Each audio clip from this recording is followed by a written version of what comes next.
there's horsetails. All big. Yes, and horsetails like areas like this where it's lower. There's lots of moisture, and as we were talking about, they are very ancient. These are just miniatures of the giant trees that used to live millions and millions of years ago. And there's still several varieties, because I know I've seen different kinds, but all of the horsetails have wonderful segments that as a kid you can kind of put them together. And I remember in camping that you could use them for scrubbing your pots because there was a certain amount of crystals in the stem. I did not know that. Well, and I'm not sure if whoever told me that was just pulling my leg and like silly scrubbing a pot with a plant, but Scouring weeds, is that what they call them? So we're in a shady part. We saw some ferns that have died back, but we've still got green ferns. Still have green ferns. And this is a perfect fern area. Why? Because this is a low spot. You can see how the land sort of goes up in a ridge on either side. So this is very damp. You've got black poplar. You've got the ferns. You have other sort of wetland type plants. But it's not a marsh. It's not like this is underwater at any point. But there is a stream that crosses the trail here and goes on into Mink Bay. And black and white warblers, for some reason, love this little piece of ecology. And what do they eat? Most warblers are, I guess all warblers are really insectivores. So they're not seed eaters, they're insect eaters. And black and white warblers especially, you'll see them instead of, they'll be climbing up the trees, looking under leaves, looking under the bark for... And when we went out, that's what I found very interesting, because like warblers that are insect eaters don't come to the feeders. You get a whole different kind of bird when you get out in the forest.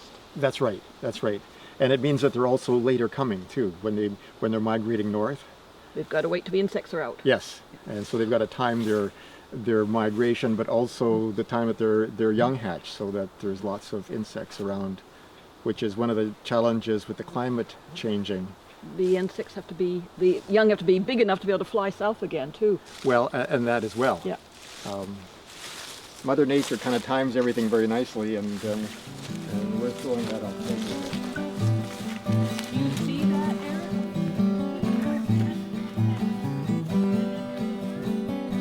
You've got no undergrowth here. So the pine needles, because they're acidic, they discourage anything else from growing. They can tend to do that, yes. And why do pine trees or spruce, whatever it is, why do they want that to happen? Well, I think every plant has its way of trying to sort of protect its own territory.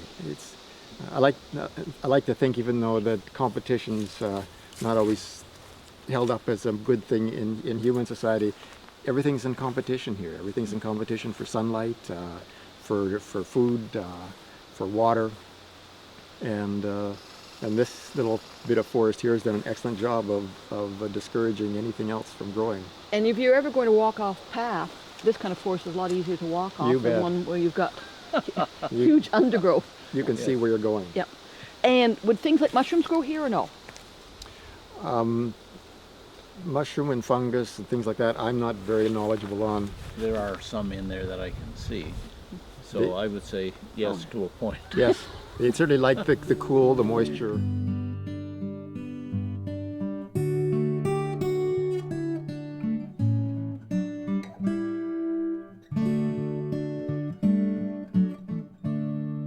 Okay, so Phil, you're playing with some burrs. You've got some burrs on your hood. Tell us about these burrs. They come from the burdock. They come from the burdock, and I would like to ask the camera if they have shown the burdock. Yeah, they look like rhubarb. Now, why do we get when we brush against them? Why do they stick so well? They stick so well because the little hooks on the spines. Just grab on. And they just hang on, and they get carried away, and they can drop off somewhere else, and so the animal will take it off. Like a deer will brush by and stick on it. A poodle, yeah. Poodles really hate these, and guys that own poodle type dogs really hate these. And you were saying that really these are nature's Velcro. Yes, they are. The gentleman that invented the Velcro as we know it today took the design from this plant. And we've got little hooks that just, They do, they're Yeah. amazing. We've been through pleasant, drier environment. We've been through mixed forest. We've been through more of a dense forest where there's no undergrowth. And so that's three and a bit of environments. not And wetlands. kind of a wetland. Yeah. And now we're going down to the Mink Bay itself, where we've been hearing geese, and hopefully they're still there.